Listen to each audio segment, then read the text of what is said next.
नमस्कार.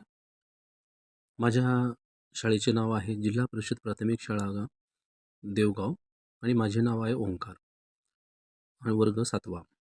माझ्या प्रकल्पाचं नाव आहे गावाच्या सर्वांगीण विकासासाठी रेन वॉटर हार्वेस्टिंग.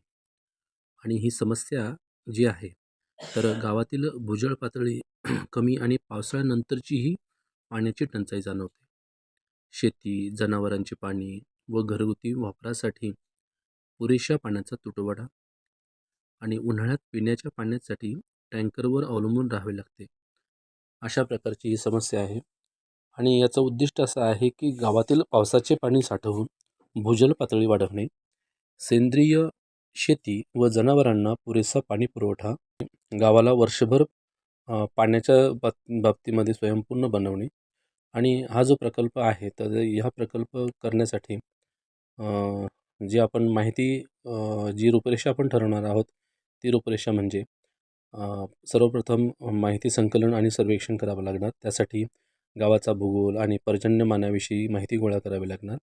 नैसर्गिक पाणी वाहतुकीचे मार्ग आणि डोंगराळ भाग कुठे कुठे आहेत ते ओळखावे लागणार आहे. संरचना व व्यवस्था म्हणजे प्रत्येक घरावर छप्पर गटर लावणे, प्रमुख ठिकाणी ट्रेंचेस, फरशी, बंधारे व मोठ्या जलसाठा तयार करणे, शेतीसाठी शेततळी व नाल्यांची योग्य व्यवस्था करणे, पाणी साठवून जिरवण्याची प्रक्रिया, भूमिगत विहिरी, बंधारे व शेततळीची नियमित तपासणी आणि सफाई, साचलेल्या पाण्यातील गाळ काढून ते शुद्ध ठेवणे, पावसाचे पाणी फिल्टर करून शेतीसाठी शेततळी आणि व नाल्याची व्यवस्था करणे.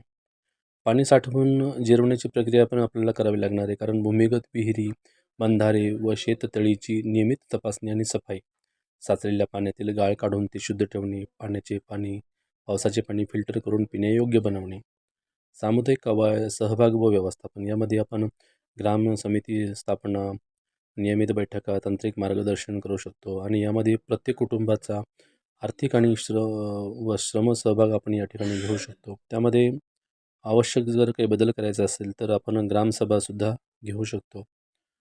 आणि या सर्व गोष्टींमुळं खर्च पण आपल्याला तेवढा लागणार आहे. याच्यामध्ये मेंटेनन्स आहे, श्रमदान आहे, झाडे लावणे आहेत, बंधारे ट्रेंचेस करणे आहेत, जलसाठ्यासाठी टाक्या पण आपल्याला आणाव्या लागतील, गटर पाईप्स पण आपल्याला करावे लागणार आहे. आणि या सर्व गोष्टीमुळे आपल्याला फायदा असा होईल की पाण्याचा साठा व वापर वाढेल, वर्षभर पाणी पुरवठा नियमित मिळेल, पिकांचे उत्पादन सुधारेल, शेतकऱ्यांचे उत्पन्न वाढेल आणि जलशक्ती आणि आत्मनिर्भर भारत आपल्यासाठी साकार होईल. धन्यवाद.